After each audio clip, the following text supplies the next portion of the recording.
Welcome to the SAP Business One HANA series on intelligent forecasting. SAP Business One uses statistical methods to analyze your past data and provide estimations for demand based on historical trends using the Intelligence Forecast tool. In SAP Business One, we begin by navigating to MRP, Forecasts. I have created a new forecast by entering a forecast code and a forecast name. The time frame to be predicted is from January to December of this year, and I've also selected a monthly prediction. I've also selected the items that I would like to be forecast. So from the forecast window, I can then directly navigate to Intelligent Forecast.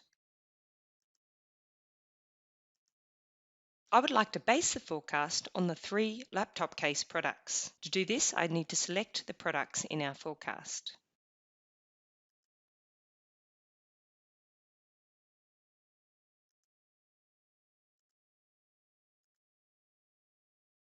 My demand is also going to be predicted based on my AR invoices. And then from here, I simply select Forecast. Based on input, SAP Business One predicts the future demand for the laptop cases per warehouse. So you can see the forecast in this table here. For example, the demand for laptop case item C00014 in Warehouse 1 is expected to be 2 in April. In the graph below, the forecast for the selected product is a line chart. The blue line shows the historical sales numbers based on the invoices, and the orange line is the predicted demand. Here you can see, for example, what's considered an outlier in the past. There were 2 significant ones back in the second half of last year, which is unlikely to occur again. So given these may be one-off transactions, which can affect the prediction results significantly, we are able to easily adjust these outliers by dragging the values down a little.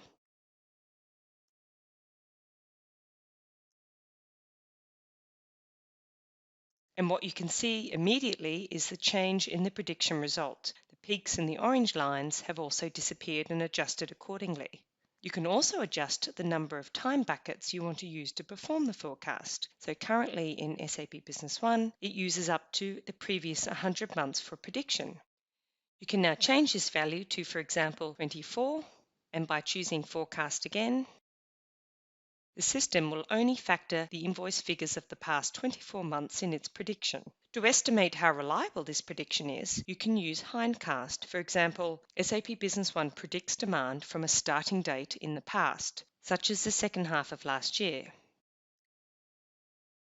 Since the prediction, which is represented by the yellow line, does not deviate much from the real demand, represented by the blue values, we can assume that the statistical model used has represented a reliable prediction. Finally, we are going to save our intelligent forecast, and this will carry over prediction values into the forecast window. We can now choose Add, and this forecast will be available for consumption in the MRP process. This is a simple example of how intelligent forecasting provides predictability and consequently more well-informed business decisions.